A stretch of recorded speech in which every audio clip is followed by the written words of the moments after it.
یہ کیا بدتمیزی ہے؟ کیا تم لوگوں میں مینرز بالکل ختم ہو گئے ہیں؟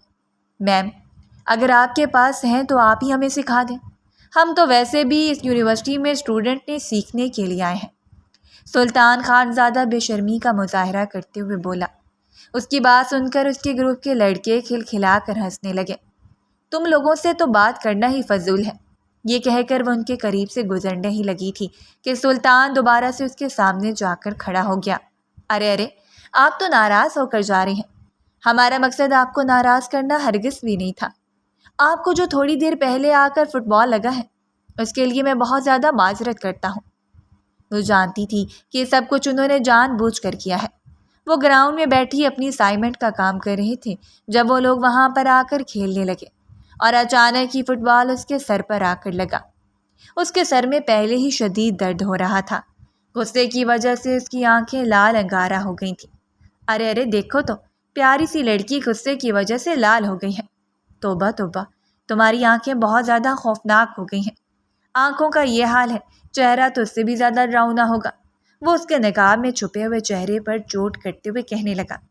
اگر تو آپ کو اپنی عزت عزیز ہے سلطان خان زادہ، تو آپ میرے راستے سے ہٹ جائیں، کیونکہ میں سارے لحاظ ایک سائڈ پر رکھ کر آپ کو آپ کی اوقات یاد دلا دوں گی۔ میری اوقات کیا ہے یہ تو پوری یونیورسٹی ہی بہت اچھے طریقے سے جانتی ہے۔ یہی تو وجہ ہے کبھی پروفیسر بھی اتنی ہمت نہیں ہوئی کہ وہ مجھ سے سوال کر سکے۔ تو تم کون ہوتی ہو؟ تمہاری ہمت کیسی ہوئی؟ اس سے یہ سب کچھ برداشت نہیں ہو رہا تھا۔ اس سے پہلے کسی بھی لڑکی نے یہ جرأت نہیں کی تھی کہ وہ اسے سوال جواب کرتی یا اس کی آنکھوں میں آنکھیں ڈال کر بات کرتی۔ مسٹر سلطان، اگر آپ میری عزت کریں گے تو میں آپ کی عزت کروں گی، اور اگر آپ نے کسی بھی قسم کی بکواس کی تو میں ہر طرح کا لحاظ بھول جاؤں گی۔ وہ انگلی اٹھا کر دھمکی آمیز لہجے میں بولی اور تیز تیز قدم اٹھاتے ہوئے وہاں سے چلی گئی۔ پیچھے کھڑا سکندر اپنے بالوں میں ہاتھ پھیرتے ہوئے بولا، یار یہ لڑکی تو پورا بوم ہے، قسم سے آج کے بعد اسے پنگا نہیں لیں گے۔ اگر یہ پھٹ گیا تو ہماری واٹ لگ جائے گی۔ مجھے تو لگتا ہے کہ یہ اس بار ہماری HOD بھی جا کر کمپلین کروائے گی۔ یہ تو کل مجھے کہہ رہی تھی کہ یہ مجھ پر ہراسمنٹ کیس کر دے گی۔ سلطان مطمئن انداز میں بازو لپیٹ کر کھڑا تھا۔ کیا تو اس چھوٹی سی لڑکی سے ڈر گیا ہے؟ ابے نہیں، اس جیسی لڑکیاں ڈرائی جاتی ہیں، ان سے ڈرا نہیں جاتا۔ وہ خباثت بڑے انداز میں ہنستے ہوئے کہنے لگا تو پورا گروپ کھل کر ہنس دیا۔ ہیلو میڈم، کیسی ہیں آپ؟ وہ لائبریری میں بیٹھی ہوئی تھی جب وہ اس کے سامنے والی چیئر پر آ کر بیٹھ گیا۔ آپ ہماری کلاس کی ٹاپر ہیں، بلکہ کلاس کی نہیں پوری یونیورسٹی کی ٹاپر ہیں، سب پروفیسرز کی فیورٹ اسٹوڈنٹ ہیں۔ آپ کے نوٹس ہر کوئی ہی لیتا ہے، کیا مجھے آپ کے نوٹس لینے کی سعادت حاصل ہو سکتی ہے؟ سلطان نے بے شرمی کا مظاہرہ کرتے ہوئے کہا تو وہ دانت پیستے ہوئے کہنے لگی، اب کون سا تماشا لگانے والے ہو؟ جاؤ یہاں سے، مجھے تمہیں کچھ بھی نہیں دینا ہے۔ میم، صرف نوٹس ہی تو مانگے ہیں، تم اس قابل ہی نہیں ہو۔ اوہ، میں تو بھول ہی گیا تھا، میم تو مجھ سے نفرت کرتی ہیں۔ میم، اگر میں آپ کے اکاؤنٹ میں اس وقت 50,000 ٹرانسفر کر دوں۔ یہ سن کر اس نے زور سے اپنی کتاب بند کی تھی۔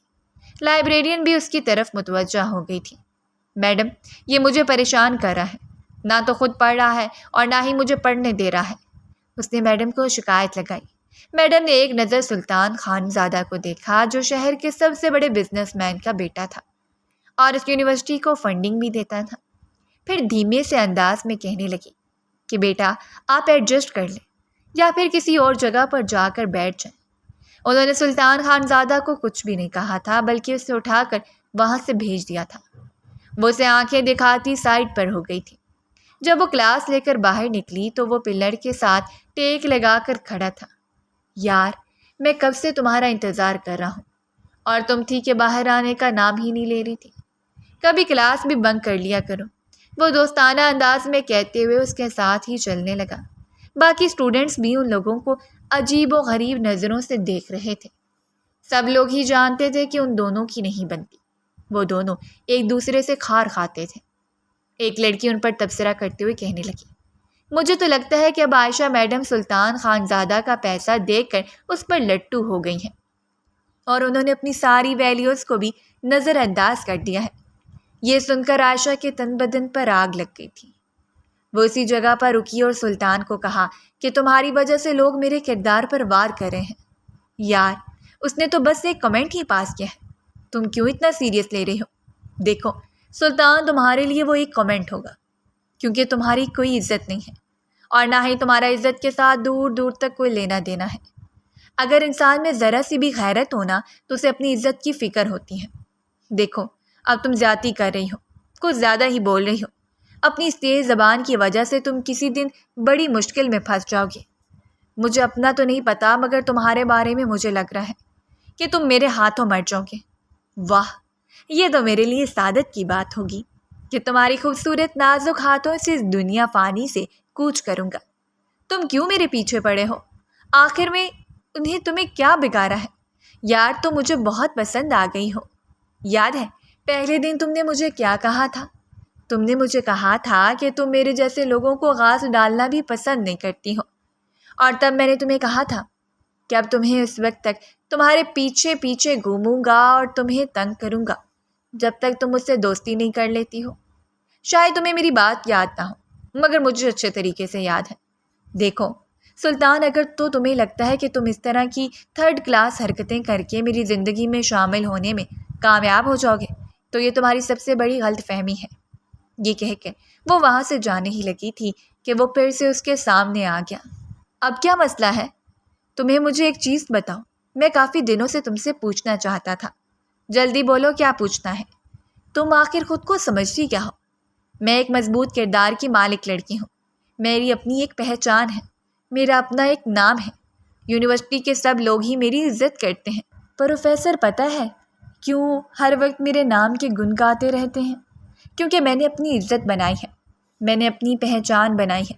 کوئی بھی یہ نہیں کہہ سکتا کہ میں بد کردار ہوں یا میرا کسی بھی قسم کا کوئی اسکینڈل ہے۔ تو اس قدر پاک صاف ہو کر میں کیسے تم جیسے تھرڈ کلاس لڑکے کے ساتھ کوئی تعلق رکھ سکتی ہوں یا پھر بات کر سکتی ہوں؟ ارے تمہارے ساتھ کھڑا ہونا بھی میرے لیے ذلالت ہے۔ میں تمہیں بتا رہی ہوں کہ اب دوبارہ سے اگر تم میرے سامنے آئے تو میں تم پر ہیراسمنٹ کیس کر دوں گی۔ بلا شبہ تم ایک بہت بڑے اور امیر گھرانے سے تعلق رکھتے ہو، بہت دولت مند ہوگے، گاڑی ہوگی، پیسہ ہوگا، سب کچھ ہوگا تمہارے پاس، لیکن جس کے پاس عزت نہیں ہے میری نظروں میں اس کی کوئی اہمیت ہی نہیں ہے۔ اب کی بار وہ پلٹی تو اس نے عائشہ کا ہاتھ پکڑ لیا۔ کوئی بھی اس لمحے کے لیے ذہنی طور پر تیار نہیں تھا، کسی کے وہم و گمان میں بھی نہیں تھا کہ عائشہ اتنا بڑا قدم اٹھائے گی۔ عائشہ کا ہاتھ اٹھا تھا اور اس کے چہرے پر نشان چھوڑ گیا تھا۔ اس کا چہرہ ایک طرف کو جھک گیا، اس کی آنکھیں غصے کے مارے لال ہو گئی، جبکہ ہونٹ پھر پھرانے لگے تھے۔ اس سے پہلے کہ وہ چھوٹی سی لڑکی پر جھپٹتا، سب نے اس کو پکڑ لیا اور اس کو پیچھے کی طرف لے جانے لگے۔ عائشہ کی دوست اس کا ہاتھ پکڑ کر اسے وہاں سے لے کر چلی گئی تھی۔ تمہیں اس پر ہاتھ نہیں اٹھانا چاہیے تھا، پر یار وہ حد کراس کر رہا تھا، اس کی ہمت بھی کیسی ہو مجھے چھونے کی؟ یار صرف ہاتھ ہی تو لگایا تھا، اس نے سب لوگوں کے سامنے ایسا کیا تھا، میں کیسے یہ سب کچھ برداشت کر سکتی تھی؟ میری اپنی عزت کی دھجیاں اڑ گئی ہیں۔ یار کچھ بھی ایسا نہیں ہوا، یہ تمہاری غلط فہمی ہے، تم بس کچھ زیادہ ہی ان چیزوں کے بارے میں سوچتے ہو۔ ابھی چلو یہاں سے، اگر اس نے تمہیں راستے میں روک لیا تو وہ تمہیں چھوڑے گا نہیں، وہ میرا کچھ بھی نہیں بگاڑ سکتا، یہ تمہاری غلط فہمی ہے۔ وہ بہت ہی ضدی انسان ہے، جب تک اپنا انتقام نہیں لیتا تب تک چین سے نہیں بیٹھتا ہے۔ تم مت بھولو کہ تم غریب گھرانے سے تعلق رکھتی ہو، تمہارا باپ ایک معمولی سا رکشہ ڈرائیور ہے، تمہاری حقیقت کے بارے میں ابھی بہت کم لوگ ہی جانتے ہیں۔ مجھے کبھی بھی اس پر شرمندگی نہیں ہوئی، عائشہ نے اسے آنکھیں دکھاتے ہوئے کہا۔ ہاں میں جانتی ہوں تمہیں شرمندگی ہونی بھی نہیں چاہیے، لیکن جو تمہیں میں سمجھانا چاہ رہی ہوں وہ سمجھو۔ وہ لوگ وہاں سے جا چکے تھے اور پھر اگلے ہی دن اس کے بابا کو پولیس پکڑ کر لے گئی۔ اس دن میں صرف اس کے بابا ہی تھے، ماں کا بہت پہلے ہی انتقال ہو گیا تھا، وہ اکیلی ہی بیٹی تھی۔ رات کے وقت اس کا موبائل بجا اور سلطان کی تلخ آواز گونجی۔ تمہارا بیچارہ باپ اس وقت تھانے میں ہے، اس پر قتل کا کیس ڈال دیا ہے۔ تم کیا کہہ رہی ہو؟ وہ چیختے ہوئے بولی تھی۔ وہی جو تم سن رہی ہو، تمہیں کہا تھا کہ مجھ سے پنگا مت لو، مگر تم نے میری ایک بات بھی نہیں مانی۔ تمہارا بوڑھا باپ بہت ہی کمزور انسان ہے، پولیس والوں کی مار نہیں سہ پائے گا۔ خبردار جو تم نے میرے بابا کو ہاتھ لگانے کی کوشش کی۔ میں تو کچھ بھی نہیں کر رہا، دیکھو میں تو اپنے گھر میں بیٹھا ہوا ہوں، جو کچھ کرے گی پولیس کرے گی، اور تمہیں تو پتہ ہے کہ قاتلوں کے ساتھ اس وقت تک زیادتی کی جاتی ہے جب تک کہ وہ اپنا جرم قبول نہیں کر لیتے۔ تم کیا چاہتے ہو؟ میں کیا کروں یار، تم تو بہت زیادہ سمجھدار ہو، فوراً سے ہی بات پکڑ لی ہے۔ تم کل پوری یونیورسٹی کے سامنے مجھے پرپوز کرو گی۔ ایسا نہیں ہو سکتا ہے۔ تو ٹھیک ہے، پھر اپنے باپ کو کھونے کے لیے تیار ہو جاؤ۔ یہ بات ہمیشہ یاد رکھنا کہ تمہارے باپ کا جو حال ہوگا اس کی ذمہ دار صرف اور صرف تم ہوگی۔ اس نے کچھ کہنے کی کوشش کی مگر سلطان کال کاٹ چکا تھا۔ وہ بے بسی کے مارے رو رہی تھی۔ اسے سمجھ نہیں آ رہی تھی کہ وہ کیا کرے۔ درد تھا کہ کم ہونے کا نام ہی نہیں لے رہا تھا۔ پوری رات تھی وہ اس بارے میں سوچتی رہی اور پھر صبح کے وقت اس نے اپنی عزت نفس کو کچلنے کا فیصلہ کیا۔ جس چیز پر اسے سب سے زیادہ غرور تھا وہ اس کو اپنے ہی پاؤں کے نیچے روندنے چلی تھی۔ اس دن یونیورسٹی میں ایک ایونٹ تھا۔ سب لوگ گراؤنڈ میں ہی جمع تھے جب وہ سلطان کے سامنے جا کر کھڑی ہو گئی۔ اس نے سلطان کو پرپوز کیا۔ اگلے ہی لمحے سلطان کا ہاتھ اٹھا۔ اس لڑکی کے چہرے سے نقاب ڈھلک گیا تھا۔ وہ اس کے حسن دیکھ کر اپنی جگہ پر مبہوت رہ گیا۔ آج سے پہلے اس قدر حسین عورت اس نے کبھی بھی نہیں دیکھی تھی۔ اسے اپنا دل ڈوبتا ہوا محسوس ہونے لگا۔ وہ وہاں سے جا چکی تھی مگر سلطان کی نظریں ابھی تک ہی اس کی جگہ پر جمی ہوئی تھیں جہاں پر تھوڑی دیر پہلے وہ لڑکی بیٹھی تھی۔ یار وہ تو بہت پیاری تھی۔ سکندر کی آواز سن کر اس نے خالی خالی نظروں سے اس کے چہرے کی طرف دیکھا۔ یہ تو وہی لڑکی تھی جس کو اس نے ایک بار گول گپے کے ٹھیلے پر دیکھا تھا، لیکن اس کی گاڑی رش میں پھنس گئی تھی۔ وہ اترا بھی تھا مگر وہ لڑکی اسے نہ ملی۔ وہ وہاں سے جا چکی تھی۔ اکثر ہی وہ لڑکی اس کے ذہن میں آتی تھی۔ کئی بار وہ اس کو اپنے خوابوں میں بھی دیکھ چکا تھا۔ اس نے سوچا نہیں تھا کہ یہ وہی ہوگی۔ اگلے کچھ دنوں میں اس نے اس لڑکی کے بارے میں پتہ لگایا تو پتہ چلا کہ وہ اپنے گاؤں واپس چلی گئی ہے۔ گاؤں گیا تو وہاں بھی کوئی نہیں تھا۔ اسے لگا تھا کہ وہ اس کو بھول جائے گا مگر یہ بھی اس کی غلط فہمی ثابت ہوئی کیونکہ اب وہ لڑکی اس کا عمر بھر کا روگ بننے والی تھی۔ 3 سال گزر چکے تھے، وہ اس کے پیچھے خوار ہو رہا تھا۔ اب تو اس کی حالت قابل ترس بن چکی تھی۔ پہلے وہ اس کے نام سے بھی خار کھاتا تھا لیکن اب اس کا نام سننے کے لیے ترستا تھا۔ 3 سال بعد کمرہ اندھیرے میں ڈوبا ہوا تھا۔ سامنے ایک بڑی سی سکرین لگی ہوئی تھی۔ وہ ٹانگ پر ٹانگ رکھے آنکھیں بند کر کے چیئر کے ساتھ ٹیک لگا کر لیٹا ہوا تھا جب دروازہ کھلا۔ اس نے ابھی بھی آنکھیں کھولنے کی زحمت نہیں کی تھی۔ بلیک لباس میں موجود ایک گارڈ کمرے کے اندر داخل ہوا اور کونے میں جا کر مودبانہ انداز میں کھڑا ہو گیا۔ کیا اس لڑکی کا کچھ پتہ چلا ہے؟ اس نے اب آنکھیں کھولی اور گارڈ کی آنکھوں میں دیکھتے ہوئے کہا، صاحب جی ابھی تک تو اس کا پتہ نہیں چلا ہے۔ تو پھر تم یہاں پر کیوں آئے ہو؟ اس نے غصے سے کرسی کو لات ماری اور غرایا، تمہیں مرنے کا بہت شوق ہے۔ اس کا بس نہیں چل رہا تھا کہ وہ سامنے کھڑے گارڈ کو تہس نہس کرتے۔ تقریباً 1 ہفتہ ہو گیا تھا مگر ابھی تک وہ لوگ اس لڑکی کو تلاش نہیں کر پائے تھے۔ میں تم لوگوں کو مفت کی روٹیاں توڑنے کے پیسے نہیں دیتا ہوں۔ اب اگر 1 دن کا وقت ہے تمہارے پاس، اگر تم نے اسے تلاش نہ کیا تو خدا کی قسم اٹھا کر کہتا ہوں کہ تمہیں زندہ زمین کے اندر دفن کر دوں گا۔ پھر نہ تو میں تمہارے بچوں کا لحاظ کروں گا اور نہ ہی تمہاری بیوی پر ترس کھاؤں گا۔ اب وہ میرے الفاظ اپنے پاس لکھ لو اور جان لو کہ میں اپنے کہے سے مکرتا نہیں ہوں۔ یہ کہہ کے اس نے غصے سے گارڈ کو باہر کی طرف دھکا دیا۔ وہ لڑکھڑاتا ہوا کمرے سے باہر چلا گیا۔ اب اس نے وہاں پر موجود چیزوں کو توڑنا شروع کر دیا تھا۔ تھوڑی دیر پہلے تک وہ کمرہ جو کہ بہتر حالت میں موجود تھا اب اپنی بری حالت پر ماتم بنا رہا تھا۔ تم آخر کب تک مجھ سے چھپ کر بیٹھو گی؟ میں بہت جلد ہی تمہیں تلاش کر لوں گا، اس نے اس لڑکی کے تصور سے مخاطب ہوتے ہوئے کہا۔ وہ زندگی میں پہلی بار خود کو بے بس محسوس کر رہا تھا، ورنہ اس کی شخصیت ایسی تھی کہ جب بھی اس نے کسی چیز کی طلب کی تھی وہ چیز خود بخود اس کے قدموں میں آ کر گر گئی تھی۔ وہ محنت کرنے والوں میں سے ہرگز نہیں تھا اور نہ ہی لوگوں کے پیچھے بھاگنے والوں میں سے تھا۔ وہ تو دوسروں کو اپنے پیچھے بھگاتا تھا، مگر یہ کیا، قسمت نے ایک دم سے پلٹا کھایا تھا، سب کچھ تبدیل ہو گیا تھا۔ اب وہ اس چھوٹی سی لڑکی کے پیچھے خوار ہو رہا تھا۔ اس لڑکی کے علاوہ کچھ نظر ہی نہیں آ رہا تھا۔ اس کو اس لڑکی کے بغیر اپنی دنیا بھی ویران لگ رہی تھی۔ یا اللہ، کیوں میں اس کے بارے میں اتنا سوچ رہا ہوں؟ کیوں وہ میرے خواصوں پر چھا گئی ہے؟ میں اس کو کیوں نہیں بھول پا رہا ہوں؟ کیا وہی ایک شخص ہے اس دنیا میں؟ وہ اپنے بال زور زور سے کھینچنے لگا۔ اسے یاد آ رہا تھا کہ کیسے اس نے چھوٹی سی لڑکی کے ساتھ زیادتی کی تھی، اس کی عزت کا تماشا بنا دیا تھا، اس کو ذلیل کیا تھا، اس کو اس کی ہی نظروں میں گرا دیا تھا۔ اس نے کبھی بھی نہیں سوچا تھا کہ اپنے ہی کیے پر اسے اس قدر پچھتانا پڑے گا کہ وہ ذہنی مریض بن جائے گا۔ وہ جو لڑکیوں کو ٹیشو پیپر سمجھتا تھا ان کو ویلیو ہی نہیں دیتا تھا، اب ایک لڑکی کے لیے چھوٹے بچوں کی طرح رو رہا تھا، اس کو تہجد میں مانگ رہا تھا، اس کے لیے وظائف کر رہا تھا، اس کو دن رات پاگلوں کی طرح تلاش کر رہا تھا۔ وہ زمین پر بیٹھ گیا، دیوار کے ساتھ ٹیک لگا لی، سامنے ٹیبل پر پڑا ہوا ریموٹ اٹھایا اور ٹی وی آن کر دیا۔ سامنے ہی ایک چھوٹی سی ویڈیو چل رہی تھی جس میں وہ لڑکی کسی بات پر ہنس رہی تھی۔ بلا شبہ وہ بہت حسین تھی، وہ چاند کا ٹکڑا معلوم ہوتی تھی، تیکھے نین نقوش، نیلی آنکھیں جس میں سمندر جیسی گہرائی تھی۔ وہ کسی کو بھی اپنا دیوانہ کر لینے کی صلاحیت رکھتی تھی۔ وہ جس قدر خوبصورت تھی اتنی ہی نیک سیرت تھی، مگر وہ بدبخت انسان اس کی قدر نہ کر سکا کیونکہ وہ بدبخت انسان اس کو سمجھ ہی نہ سکا۔ پچھتاووں کا ناگ ایک بار پھر سے اس کو ڈسنے لگا تھا۔ یا اللہ، صرف ایک بار اس کو مجھ سے ملا دے، میں وعدہ کرتا ہوں کہ اس کو اپنے دل کے قریب رکھوں گا، اس کو زمانے کی خوشیاں دوں گا، کبھی بھی اس کی آنکھ میں آنسو نہیں آنے دوں گا۔ میرے اللہ، صرف ایک بار اپنے اس گنہگار بندے کی دعا سن لیں۔ وہ ایک بار پھر سے ہچکیوں سے رونے لگا تھا۔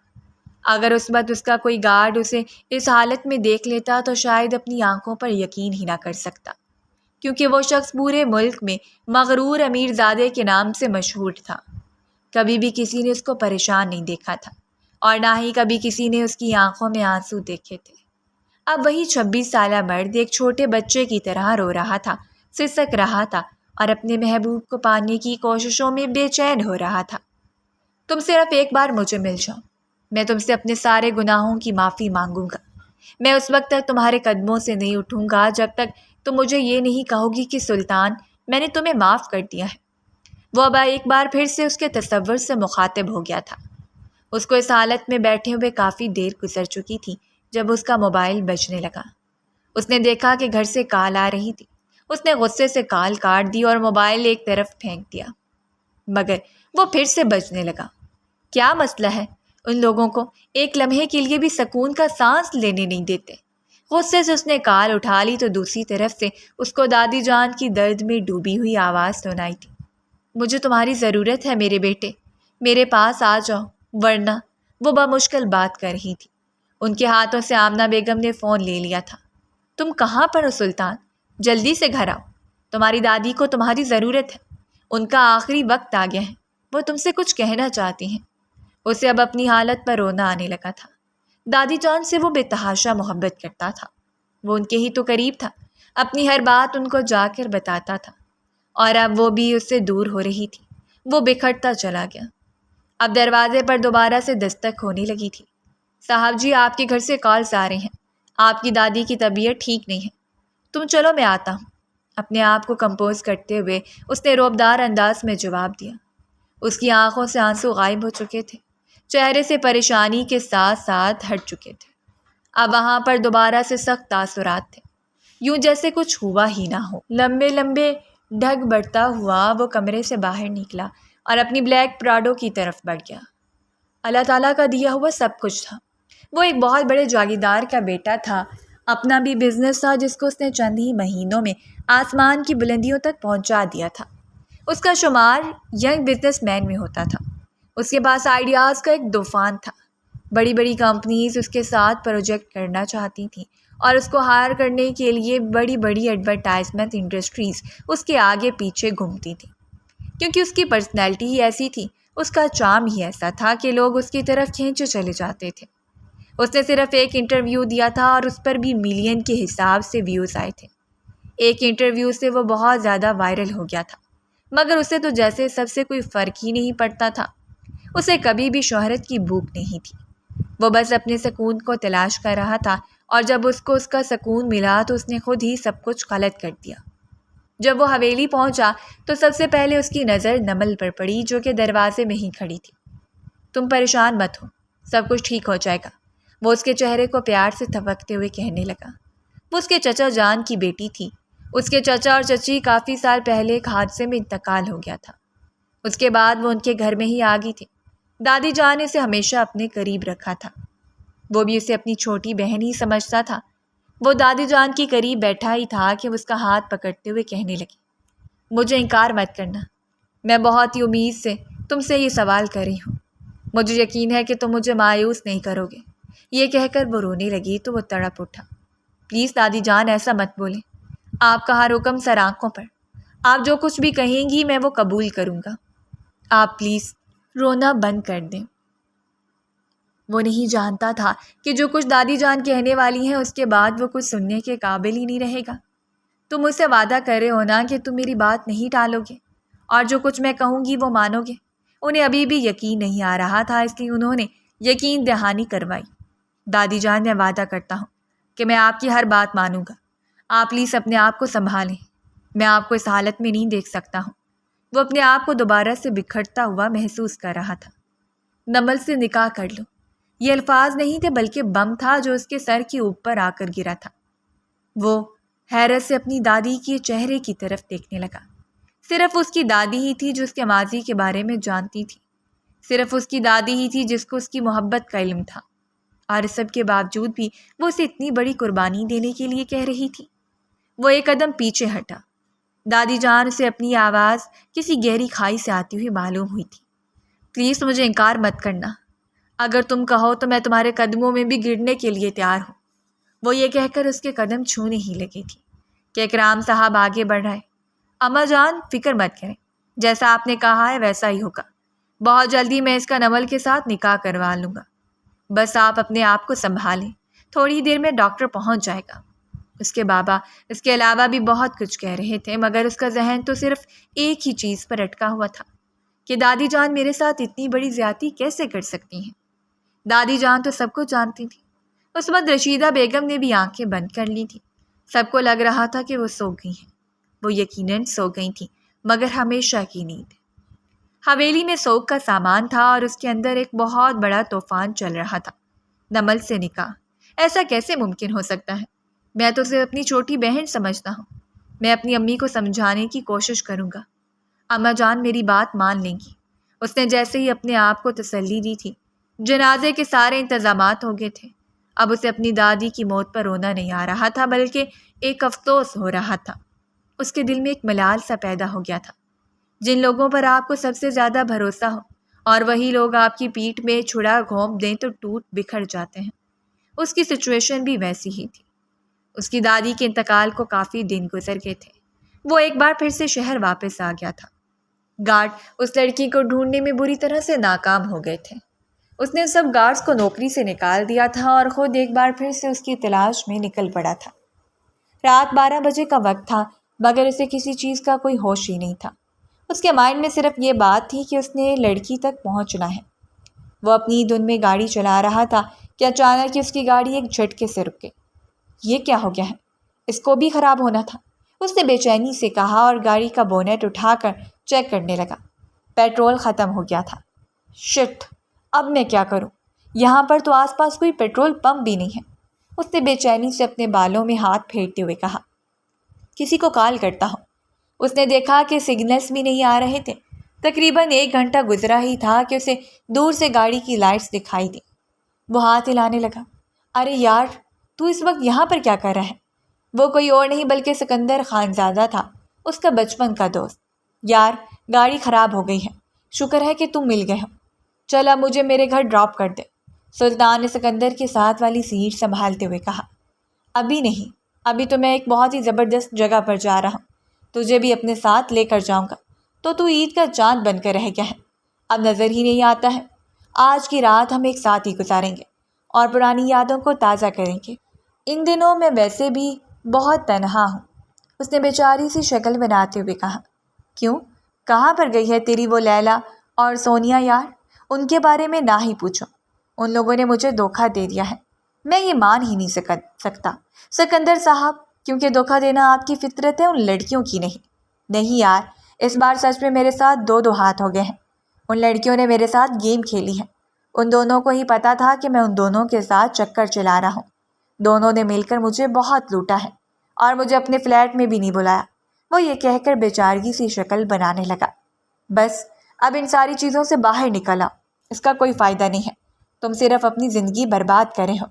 ہائے میرے جگر، میرے یار، تیرے منہ سے اس طرح کی باتیں اچھی نہیں لگتی ہیں۔ مجھے وہی پرانا سلطان یاد آ رہا ہے جو کہ میں کبھی بھی لڑکیوں کے چکر میں نہیں تھا۔ وہ اس کی بات کاٹتے ہوئے کہنے لگا، لڑکیاں خود میری طرف متوجہ ہوتی تھیں اور میرے بھائی تم نے ان کا فائدہ بھی اٹھایا تھا، یہ بات کبھی مت بھولنا۔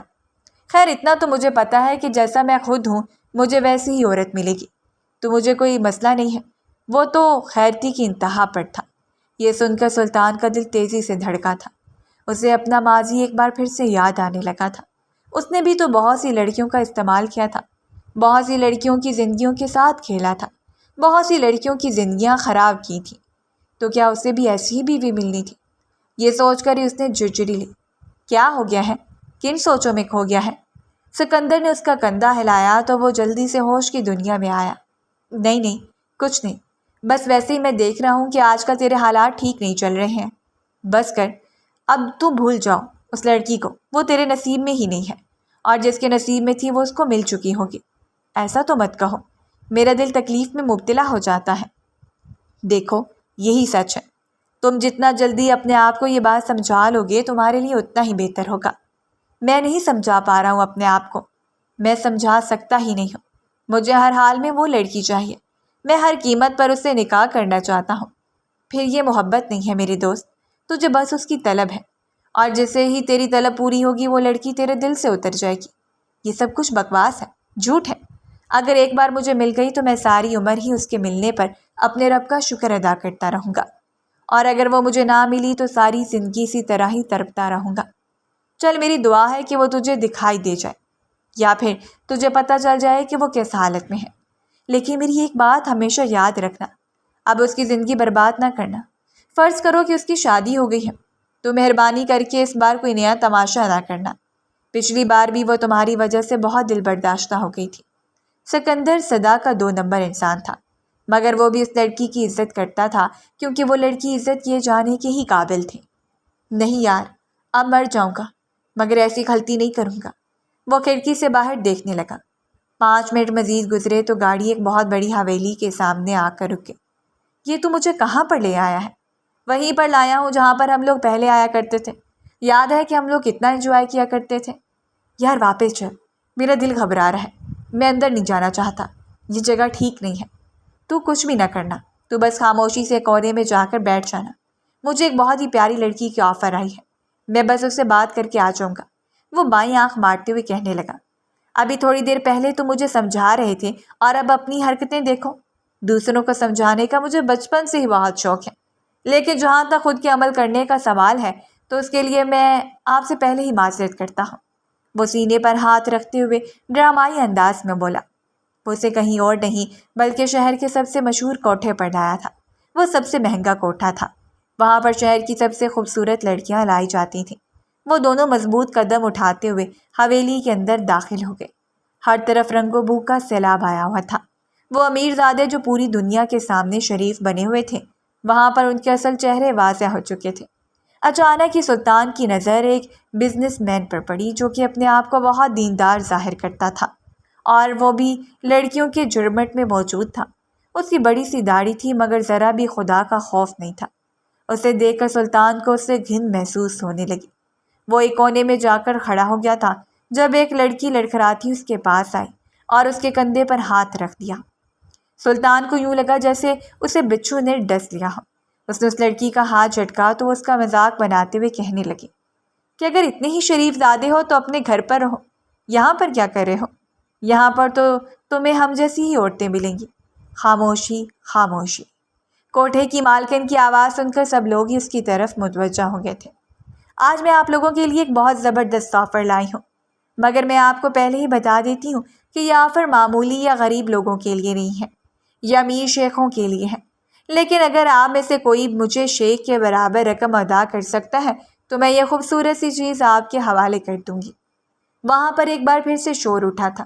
سب لوگ ہی بے چین ہو گئے تھے اور اس چیز کو دیکھنے کے لیے ترس رہے تھے۔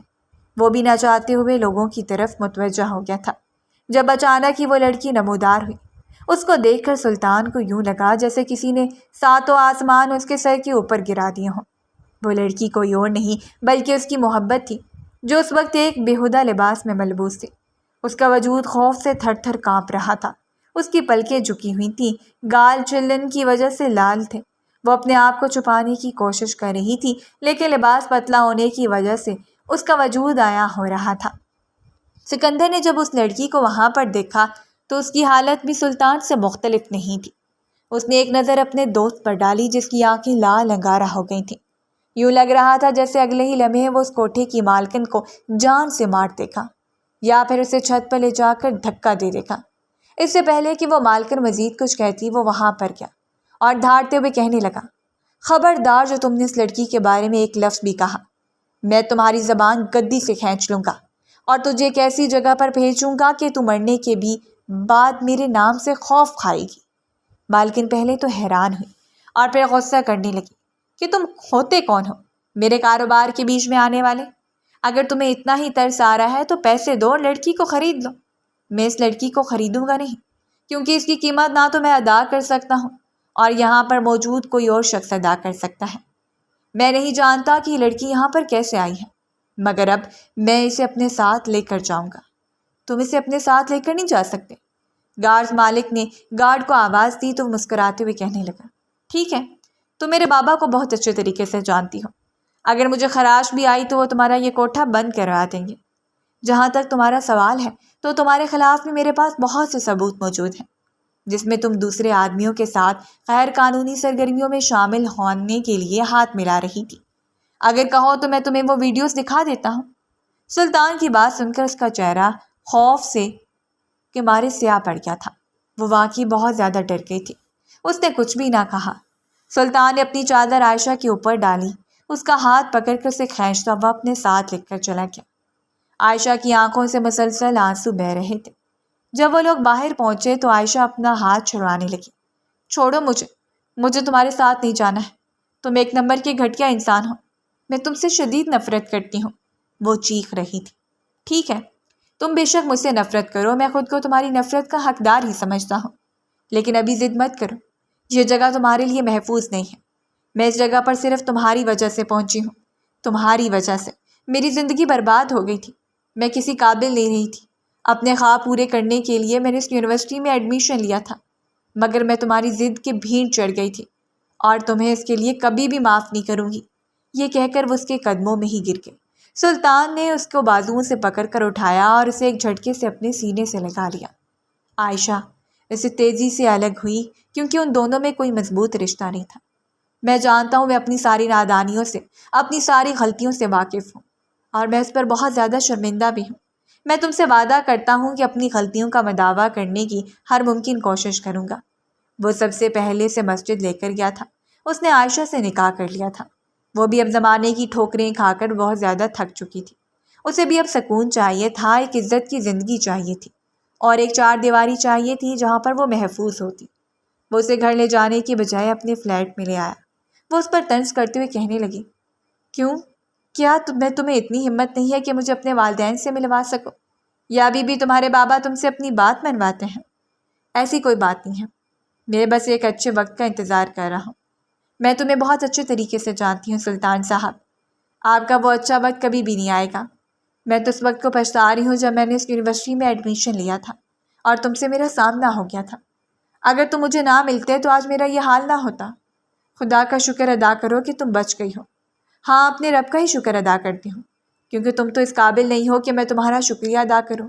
یہ کہہ کر وہ تن فن کرتی ہوئی اپنے کمرے میں چلی گئی تھی، جبکہ وہ گہرا سانس لے کر وہیں صوفے پر ہی بیٹھ گیا تھا۔ کافی عرصے کے بعد اسے وہ لڑکی ملی تھی، مگر حد سے زیادہ ناراض۔ جانتا تھا کہ اس کو منانے میں کافی وقت لگ جائے گا۔ مجھے تو لگتا ہے کہ پہلے میں اسے ڈھونڈنے میں اور پھر منانے میں ہی اپنی جوانی ضائع کر دوں گا۔ جب وہ راضی ہو جائے گی تب بڑھاپا آ جائے گا۔ وہ بری طرح سے چڑ گیا تھا۔ فون بجا تو دیکھا کہ نمل کی کال آ رہی تھی۔ میں نے تمہیں کتنی بار کہا ہے کہ مجھے کال نہ کیا کرو، مجھے تمہاری آواز سے بھی نفرت ہے۔ وہ غصے سے دھاڑا۔ نمل نے خاموشی سے کال کاٹ دی تھی اور اپنے بستر پر آنکھیں بند کر کے لیٹ گئی تھی۔ کیونکہ تھوڑی دیر پہلے سکندر نے اسے کال کر کے اسے کزن کی حرکتوں کے بارے میں بتا دیا تھا۔ سلطان جانتا نہیں تھا مگر سکندر اور نمل کی اچھی خاصی دوستی تھی۔ وہ اکثر ہی سکندر سے سلطان کے بارے میں سوال کرتی رہتی تھی۔ دل میں کہیں نہ کہیں سکندر بھی اس چھوٹی سی لڑکی کو پسند کرتا تھا اور اس سے محبت کرتا تھا، مگر یہ بات بھی جانتا تھا کہ اس کے قابل نہیں ہے۔ وہ چاہ کر بھی اسے کچھ بھی نہیں چھپا پاتا تھا، اس لیے اس نے اپنے دوست کے سب سے بڑا راز بھی اس لڑکی کے گوش گزار کر دیا تھا۔ صبح جب وہ سو کر اٹھا، اس نے دیکھا کہ وہ کچن میں کھڑی تھی اور اپنے لیے ناشتہ بنا رہی تھی۔ سلطان کے لبوں پر مسکراہٹ پھیل گئی۔ میرے لیے بھی چائے بنا دو، اپنے کام خود کرو، وہ تیکھے لہجے میں بولی اور اس کے پہلو سے نکل کر دوبارہ سے اپنے کمرے میں بند ہو گئی۔ یا اللہ، یہ کمرے میں بند ہونے والا اب کون سا سین ہے؟ یہ کیسی زندگی ہے؟ یا اللہ، یہ عورت میرے نکاح میں موجود ہے مگر اس کے باوجود بھی میں اس کے دیدار کے لیے ترس رہا ہوں۔ میں نہیں کھیل رہا، وہ چھوٹے بچوں کی طرح پاؤں زمین پر مارتے ہوئے بولا۔ دل ہی دل میں وہ بہت زیادہ خوش بھی تھا کہ محبت اب اس کی دسترس میں تھی۔ وہ جانتا تھا کہ ماضی میں اس نے بہت سی تکلیفیں اٹھائی ہیں اور وہ اس کے سارے دکھ درد سننے کے لیے بھی تیار تھا۔ وہ بس اس کے بولنے کا انتظار کر رہا تھا۔ جانتا تھا کہ اگر ایک بار عائشہ کی خاموشی ٹوٹ گئی تو سب کچھ ٹھیک ہو جائے گا۔